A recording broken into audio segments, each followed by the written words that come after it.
The first one being paradiddles and how important they are to me and how I've used it in my development.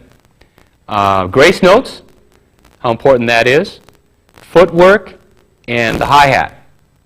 So let's begin.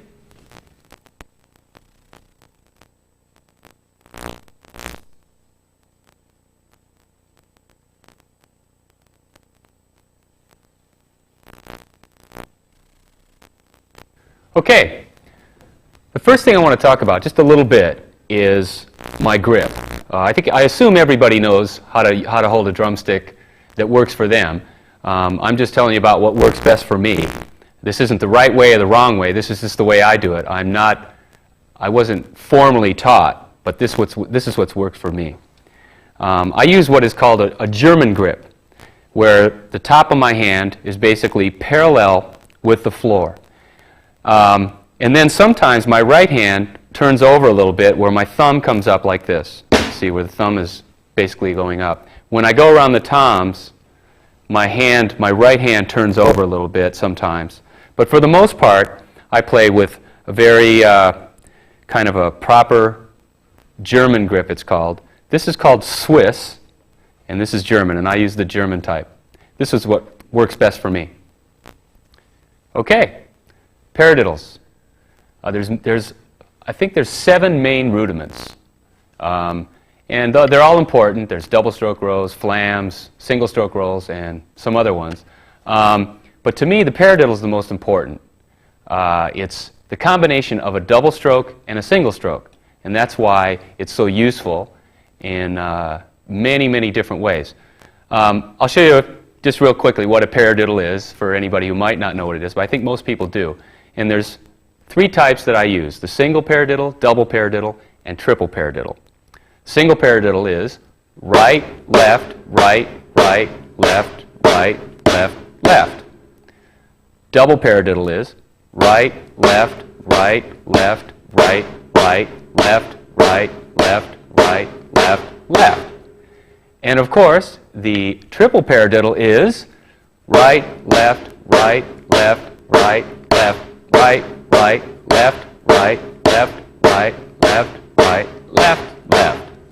Now, the reason why these are so great, and what I like to do, is get an exercise that utilizes all 3 of those. And it's good to do with a click track or keep a hi-hat going for time. And I'll show you what I do. I do singles, doubles, and triples, and then back down. It goes like this.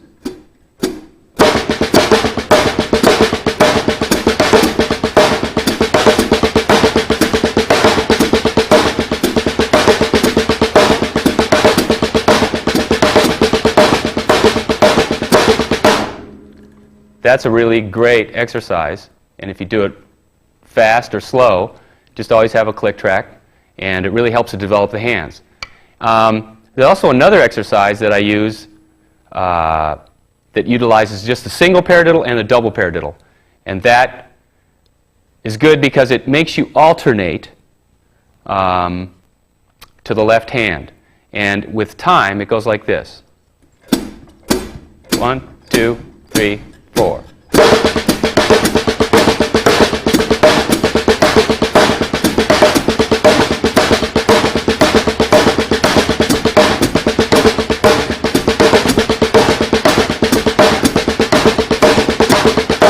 And then you're back to the right hand. The third exercise that I like to use with paradiddles is based around a triplet, which is a double paradiddle, and then I kind of made up this little sticking exercise that works with the double paradiddle in a triplet format.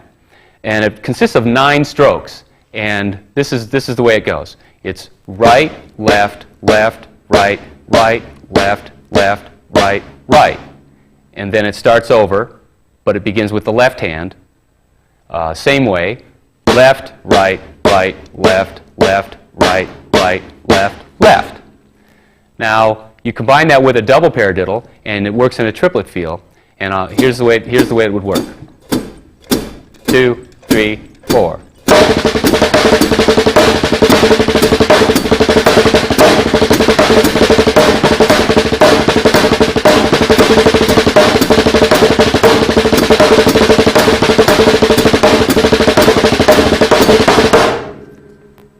works great on a drum set, and I'll be demonstrating that in just a second. All right, the first thing I'm going to do, I'm going to start with the first exercise I show you, and I'm going to play it around the drum set. Let me take this practice pad off here and show you how it works. And I'm going to accent the beginning of each paradiddle, single, double, and triple, with a tom-tom. And you can see how it kind of works around the kit. It goes like this. 1, 2, 1, 2, 3, 4.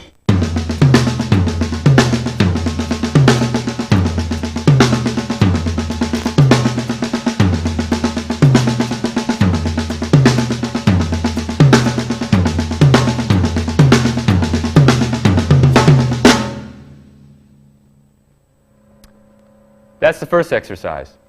There's many variations you could do on that, but that's just a basic one to use with that. Here's the second example. I'm going to accent the beginning of each paradiddle on the toms, and it's the single paradiddle and the double paradiddle. And this is how that all works. 1, 2, 1, 2, 3, 4.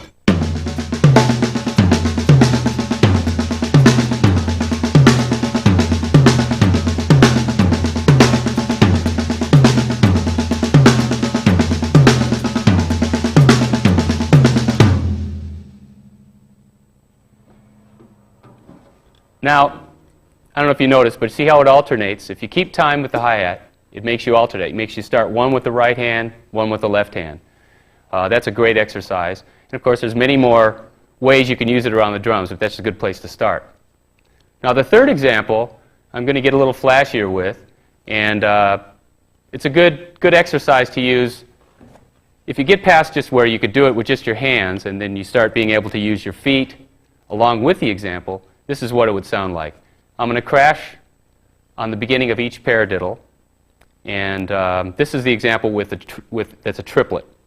It's a double paradiddle with that little permutation, the little exercise that I made up. And that's how this would go.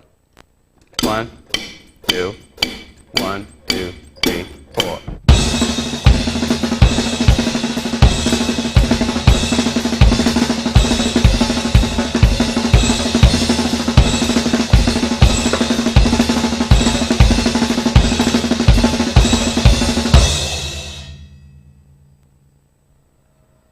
That's the paradiddles.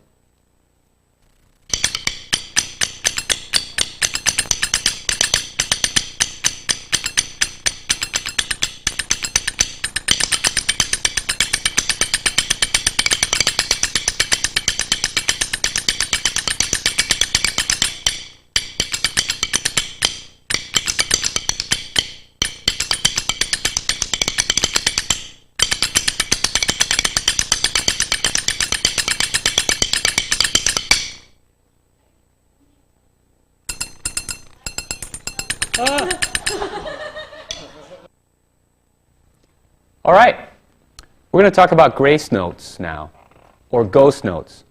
These are like the little tiny, very soft hits on the snare or hi-hat or ride cymbal that basically set up the groove. You have the basic beat, which is maybe boom, bap, but in between that, you have all these little notes, little dynamics, and these create the feel and the groove. And I'm going to give you a couple exercises that will help you to work on grace notes, and then you can apply them. These are things like, in Mr. Big Music, Fool Us Today has some grace notes in it, and Mr. Gone, a couple examples. The first exercise I'll show you is real simple. And it's basically just eighth notes between the hi-hat and snare, and then with the backbeat. Very simple. Here's how it goes. 1, 2, 3, 4.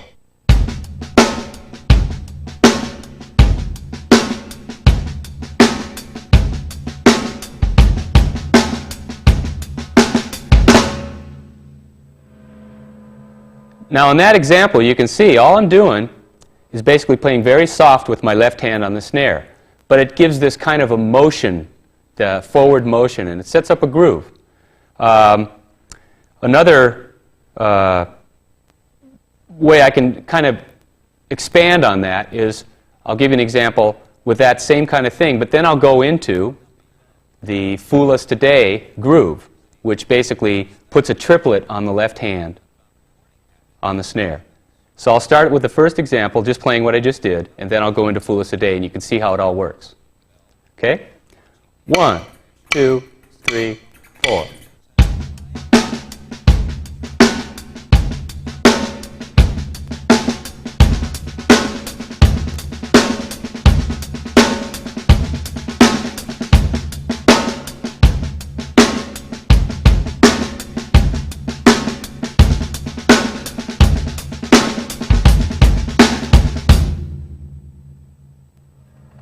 Now I got a little more elaborate with the bass drum a couple times, but that's the basic, that's how you start. So you can see how that changed the feel of the groove when I started doing the triplets of the left hand. All right, the third example I want to show you, it's a little more advanced, and it's something that's been really important in my development with grooves and grace notes and feels, and I use it all the time in many, many different ways in Mr. Big music and jazz and Latin and rock and roll. And simply, this is how you start it. I'll show you what the bass drum does, and then I'll show you what the left hand does. This is where to start. First bass drum. 1, 2, 3, 4.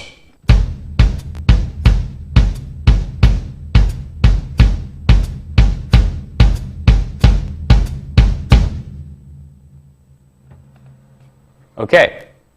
Now the left hand plays opposite the bass drum. They don't hit at the same time. Except you accent the backbeat. And together, they sound like this. 1, 2, 3, 4.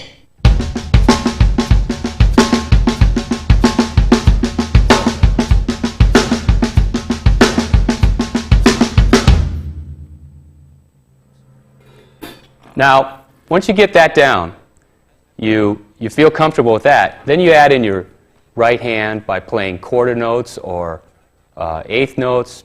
You add the hi-hat, and I'll play a couple bars just to give you an example of how this all works.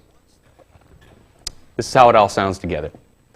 1, 2, 3, 4.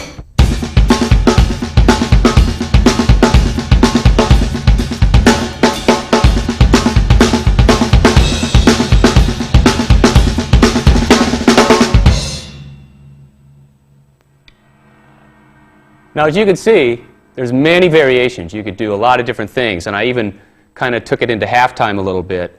But once you get the thing down between the bass drum and the left hand, the world is yours. A universe of ideas opens up. Really? First thing I want to do is Billy and I are going to show you some just some examples of how grace notes can be used within a song. Billy and I are the rhythm section of Mr. Big. We're going to do a little bit of temperamental and Mr. Gone, which kind of show how what you can develop into with grace notes.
Well, I've worked with Pat for about 8 years now, which is probably longer than I've ever worked with any drummer in my life.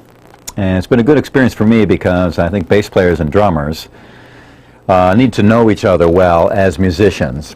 I think too many musicians spend too much time alone. You know, drummers practicing alone, bass player practicing alone. Where Pat and I practice together a lot. We go together to the rehearsal place and sit down together. So since I've worked with him for so long, we've played together and practiced together so much, I've really learned a lot about time. I've learned a lot about drums from him, actually, and it's good, again, for a bass player to know about drums, because, and similarly, a drummer to know about bass, because the closer you work together, the better the whole band's going to sound, I believe. Well, Pat's a really good fusion of a lot of styles, but his main foundation is a real solid rock, just basic, good, hardcore rock. And on top of that, he's added a little bit of Latin, a little bit of fusion, a tiny bit of jazz. And I know he's into some drummers like Billy Cobham and some of the cool, Lenny White, some of the cool fusion guys and things like that. That shows in his playing as well. But the thing that he's real strong at, which shows a lot in the studio, is that he's just a really good, solid player as far as his time, his tuning, his finesse, and his ability to watch what's going on and add the right thing.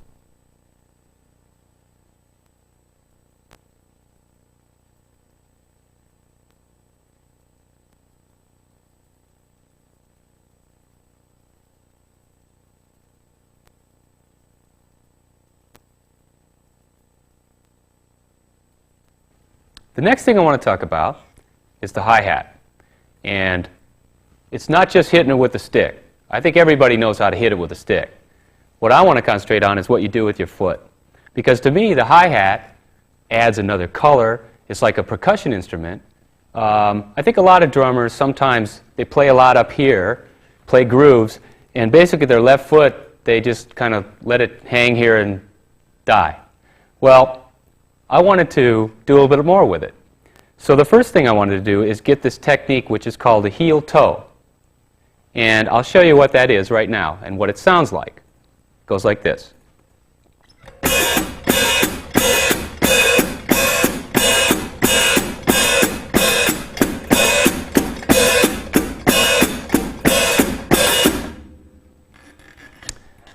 Okay, what I do is the heel opens it up and the toe closes it. Now, in order for me to develop this technique, it's kind of painful. It kind of hurts a lot when you first try to do it, because you're using some muscles that you don't use very much. And these are muscles that are in the front of your leg. And what I did is I took a watch and I made sure that I tried to do this every day. And what I would do is I started timing myself. In the first couple days, I couldn't even do it more than a minute. But I kept at it, and after about 2 weeks, I was able to go for 10 minutes. And the first time I recorded with this and used it in a song is a song called Voodoo Kiss.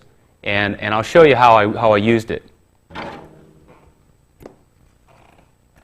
went like this. 1, 2, 3, 4.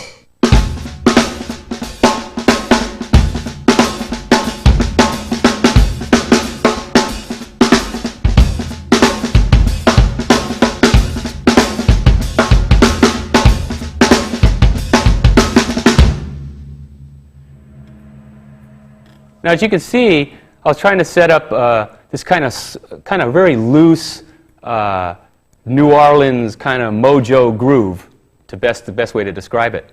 And now I use this technique in many, many songs.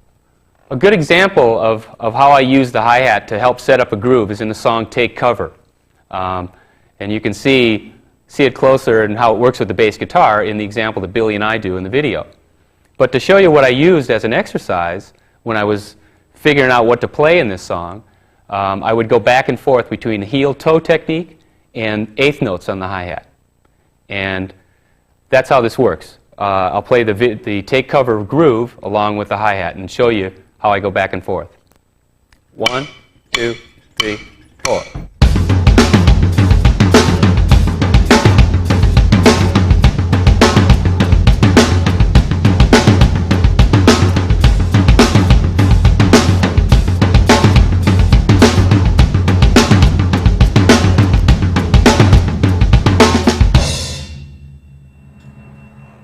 Now, as you can see, what that did for me, it takes a lot of coordination because your right hand and your your right foot and your left hand do the same thing over and over again. The only thing that changes is your left foot on the hi-hat. So it helps to develop strength, stamina, and coordination. And just as an exercise, it's a great thing to try. All right, I want to show you one more thing with the hi-hat also that shows how it can be used kind of like a maraca, which is a shaker, kind of a percussion instrument.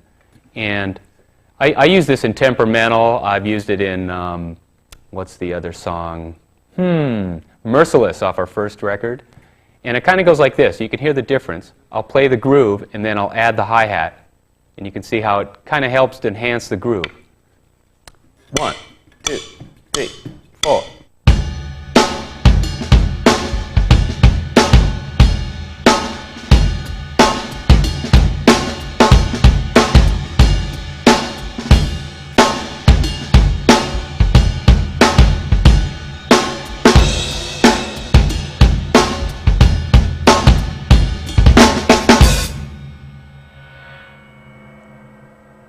So you can see how that kind of changed the groove a little bit when I add that. It got a little more, kind of gives a little more excitement and sets it up to where you can hear the kind of funkiness of the whole picture that I'm trying to paint.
All right, we're going to talk about some footwork, exercises, and some techniques that I use, things that help me develop my foot technique.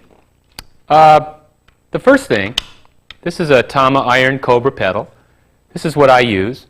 But the first thing I do is there's a toe stop, and it screws onto the footboard right here. What I do is I take that off as soon as I get the pedal. The reason why I do that is because I use a kind of a sliding technique, and I want to be able to slide as far forward as possible. And you take that toe stop off, and this allows you to do that. Another thing I use is baby powder. Why, you ask, do I use baby powder? Well, I'll tell you.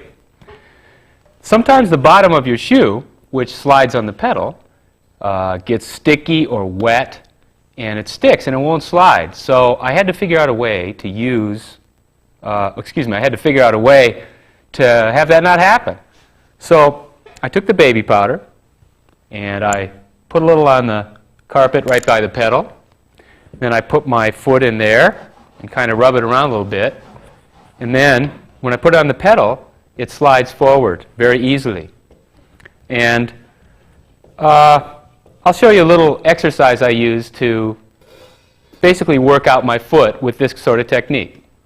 It goes like this.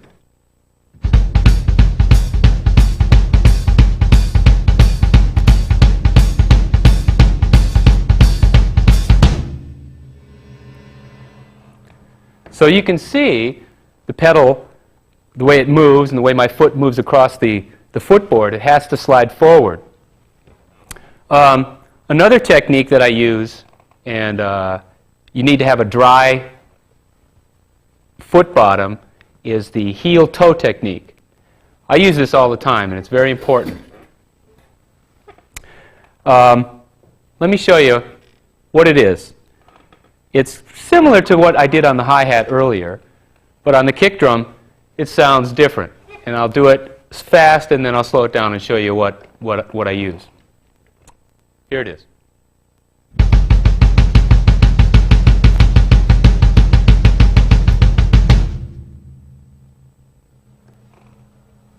So what's happening is my heel comes down, that's one hit, and then my toe goes down, that's another hit. So you get this rocking motion. I'm going to use a groove to show you how this works. So I'll just play it. It goes like this.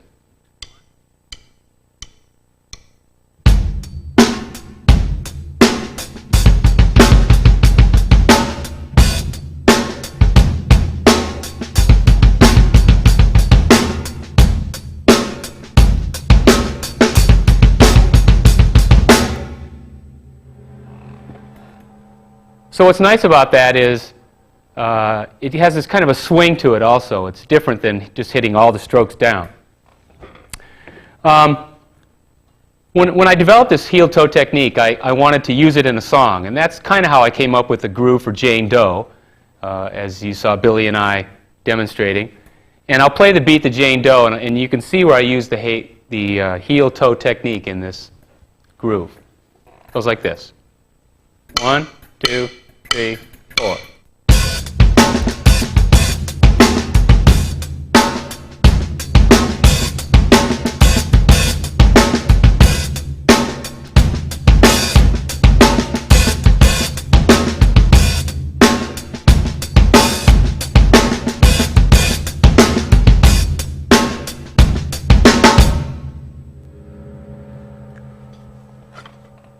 The next thing I want to talk about is an exercise that was really helpful in strengthening my foot technique.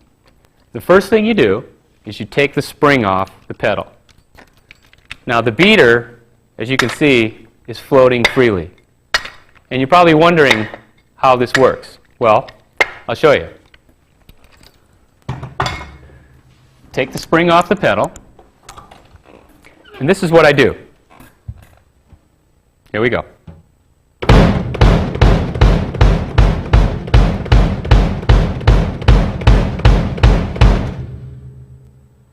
Now, I don't know if you can tell what's going on, but if you don't pick your foot up off the pedal, the beater will stay on the bass drum head. So it forces you to pick that foot up off the pedal and get your foot off the pedal.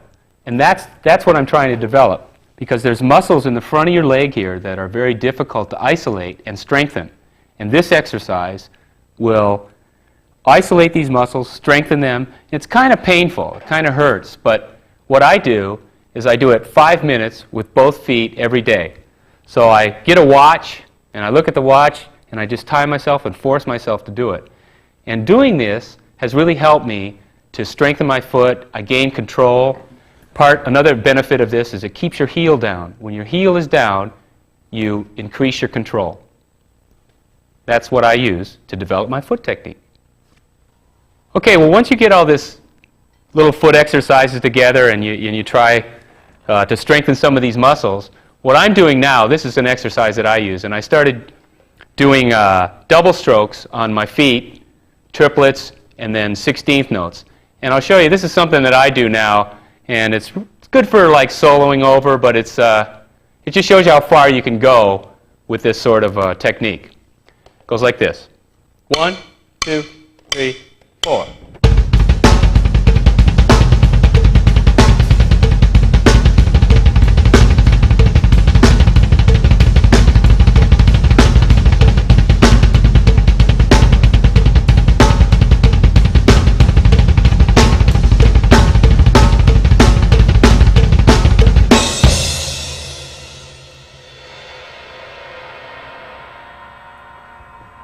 There you go.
I want to talk a little bit about singing and drumming and why I kind of enjoy singing and drumming and kind of the background and the philosophy behind it. When I was young and playing in bands, copy bands in high school, just somewhere along the line somebody asked me if I sang. And I wanted to, and I thought, well, I'd like to try. And the guy just happened to say, well, you should, because if you're in a band and you sing, you're more of an asset to the band than a drummer who doesn't sing. And so you might have a better chance of getting the gig over drummers who don't sing. And the cool thing about singing is it's kind of like having another arm, because the voice and the melody you sing has it's a kind of a syncopated rhythm over the things you do with your other four limbs. So it kind of increases your independence one more level. And that's why I kind of got into doing that. Another thing that I did is when people asked me about the solo, singing yesterday while I played drum solo. This kind of came about because most of the time when you play drum solos, the only people that really want to listen to them are other drummers.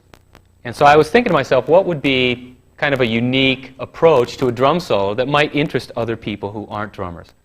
And I thought, I'll sing. So I came up with this wild, wacky thing, and I came up with yesterday, and it seems to keep people in their seats when it's time to do the drum solo. Other than going outside and getting a Coke or going to the bathroom, they stay seated and they enjoy it, and it puts a smile on their face. And that's kind of why I even got into the whole idea in the first place. And that's why it happened.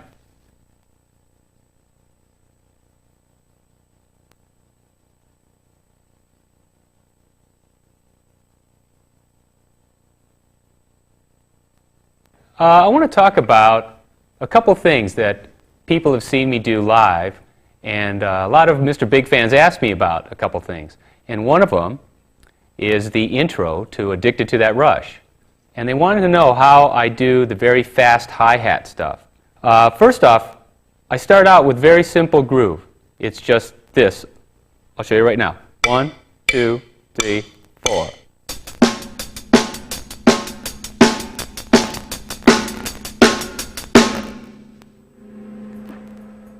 And what I start to do is to start do double strokes on the hi-hat, but not the snare drum. So slowed down, it goes like this. I'll slow it down first, and then I'll speed it up, and you can see how it starts to kind of sound like Addicted. 1, 2, 3, 4.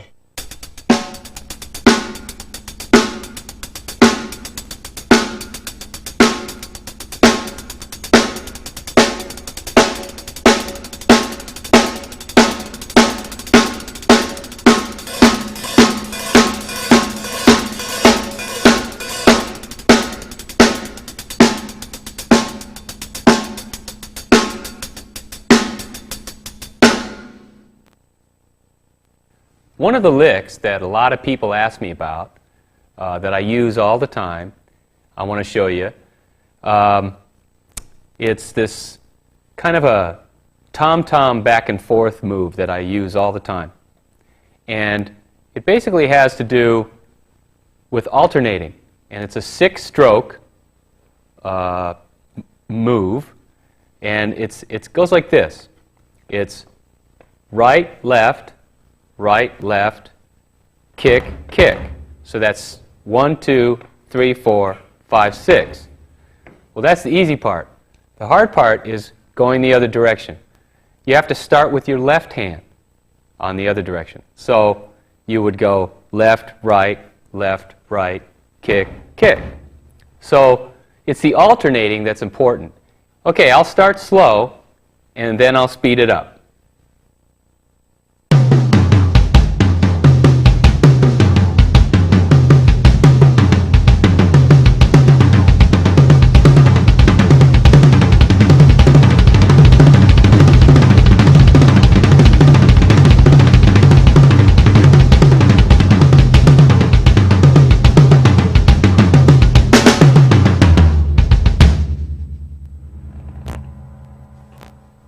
Okay, now one more thing I want to show you with this basic idea is when you can just do 4 strokes, which would just be right, left, kick, kick.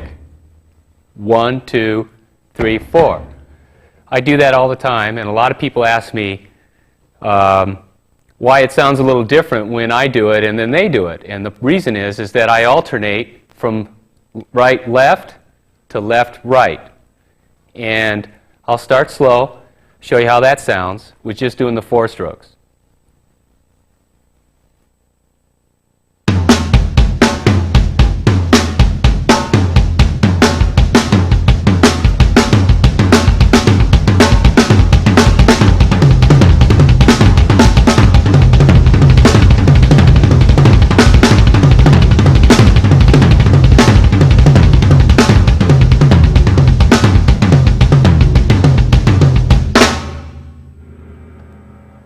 What kind of happens in there is I'm just using a single bass pedal and the hands, but when you get really fast, it kind of starts sounding like a double kick, and it's kind of unique and it sounds great. You put it in a lot of different ways in songs, and it's something that I use a lot. So that's how you do it.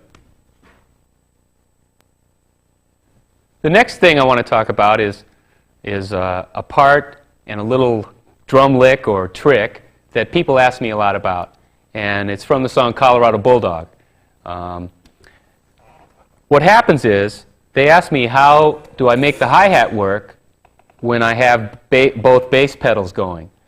What I do is I put my heel on the hi-hat while I'm playing the left bass drum pedal.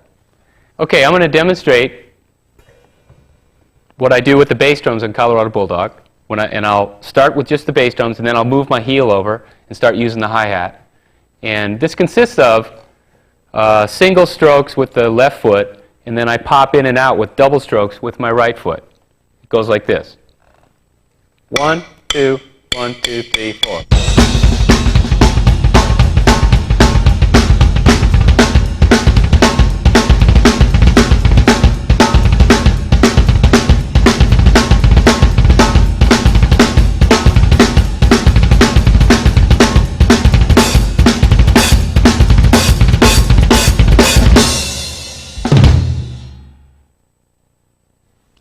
My philosophy and approach to drumming is based on 2 things.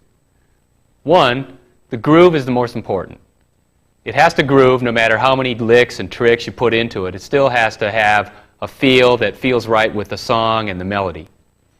And 2, I like to come up with drum parts that are unique to the song. So if you heard the drum part without the other music, you would still know what song it was. And there's kind of a lot of examples in Mr. Big music. I like to think so, like Take Cover or Temperamental or Mr. Gone or Jane Doe.